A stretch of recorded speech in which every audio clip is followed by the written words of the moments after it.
Hey everyone, 5 minute science में आपका एक बार फिर से स्वागत है। तो चलिए आज हम एस्बेस्टस की इस अजीब कहानी में उतरते हैं। एक ऐसा मटेरियल जिसे कभी हीरो माना जाता था, लेकिन असल में उसने अपने अंदर एक जानलेवा राज छिपा रखा था। अब सवाल ये है कि आखिर हमने हर जगह एस्बेस्टस का इस्तेमाल किया ही क्यों? इसे समझने के लिए पहले ये देखना पड़ेगा कि ये चीज है क्या। सच पूछो तो ये एक प्राकृतिक अजूबा है, ऐसी कमाल की प्रॉपर्टीज के साथ जो आप सोच भी नहीं सकते। जरा सोचिए, ये दिखता रुई जैसा है, छूने में बिल्कुल मुलायम, लेकिन ये एक पत्थर है जो जल ही नहीं सकता।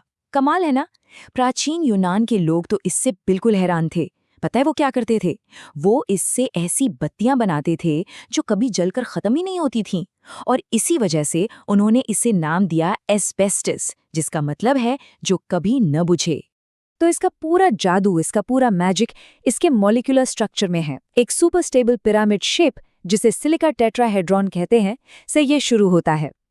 फिर ये जुड़कर एक शीट बनाते हैं। इसके ऊपर मैग्नीशियम एटम्स की एक और शीट जुड़ती है जो ठीक से फिट नहीं होती, और इससे पैदा होता है तनाव। और इसी तनाव की वजह से ये शीट्स गोल गोल घूम जाती हैं और बन जाती हैं छोटी छोटी लेकिन बेइंतहा मजबूत और फायर प्रूफ ट्यूब्स। मतलब ये साधारण खनिजों को छोटे छोटे आग रोकने वाले फाइबर्स में बदल देता है।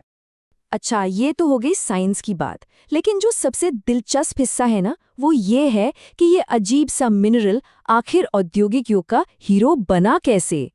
देखिए, 1800 के दशक में हमारे शहर तेजी से बढ़ रहे थे, और ये शहर आग के ढेर जैसे थे।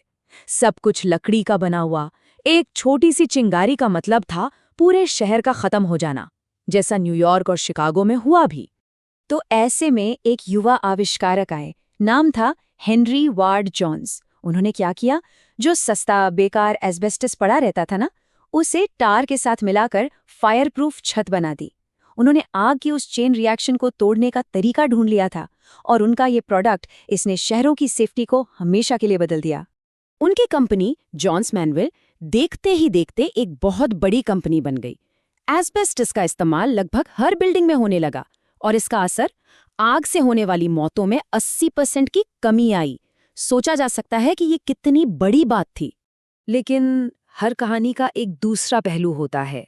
जहां एक तरफ एस्बेस्टस आग से जाने बचा रहा था, वहीं दूसरी तरफ वो बहुत धीरे धीरे और ज्यादा खौफनाक तरीके से लोगों की जान ले भी रहा था। हम नीली कर्शॉ जैसे लोगों की बात करते हैं। सिर्फ 33 साल की थी वो, एक फैक्ट्री वर्कर, जिनकी 1920 के दशक में मौत हो गई। वजह? उनके फेफड़े पत्थर बन गए थे, और ये उन्हीं रेशों की वजह से हुआ जिन्हें वो रोज अपनी फैक्ट्री में काटती थी। जल्द ही डॉक्टरों को पता चला कि जब हम इन छोटे छोटे सुई जैसे रेशों को सांस के जरिए अंदर लेते हैं, तो वे हमारे फेफड़ों में बहुत गहराई तक जाके वहीं बस जाते हैं। होता क्या है कि हमारा शरीर इन्हें तोड़ नहीं पाता। हमारे इम्यून सेल्स, मतलब हमारी बॉडी के सोल्जर्स, इन्हें निकालने की कोशिश करते हैं, लेकिन हार जाते हैं। और इस लड़ाई में हमारा शरीर ही फेफड़ों को नुकसान पहुंचाने लगता है, जिससे मेसोथेलियोमा जैसे भयानक कैंसर हो जाते हैं।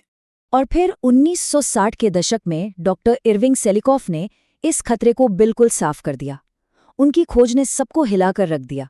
उन्होंने पाया कि आम लोगों के मुकाबले एस्बेस्टस मजदूरों में फेफड़ों के कैंसर का रेट 7 गुना ज्यादा था। 7 गुना। तो यहाँ बात आती है सबसे चौंकाने वाली चीज की। ये सिर्फ एक वैज्ञानिक गलती नहीं थी कि हमें पता नहीं था। नहीं, ये एक कवर अप था, एक साजिश। इंडस्ट्री को दशकों से सब कुछ पता था। 1970 के दशक में जब कुछ अंदरूनी दस्तावेज सामने आए, तो एक हैरान कर देने वाली साजिश का पर्दाफाश हुआ। उन्होंने मुनाफे के लिए सच को दबाए रखा था।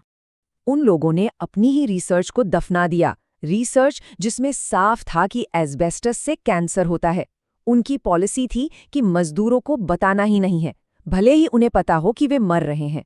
क्या इस पर यकीन किया जा सकता है? अब आपको लग रहा होगा कि ये तो पुराने जमाने की बात है, अब सब ठीक हो गया होगा, लेकिन नहीं। एस्बेस्टस की समस्या आज भी दूर दूर तक सुलझी नहीं है।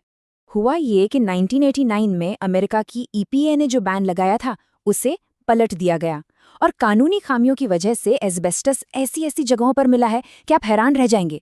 बच्चों के मेकअप में, खिलौनों में, क्रेयॉन में, यहाँ तक कि खेलने वाली रेत में भी। और इस समस्या की गहराई समझने के लिए ये उदाहरण देखिए।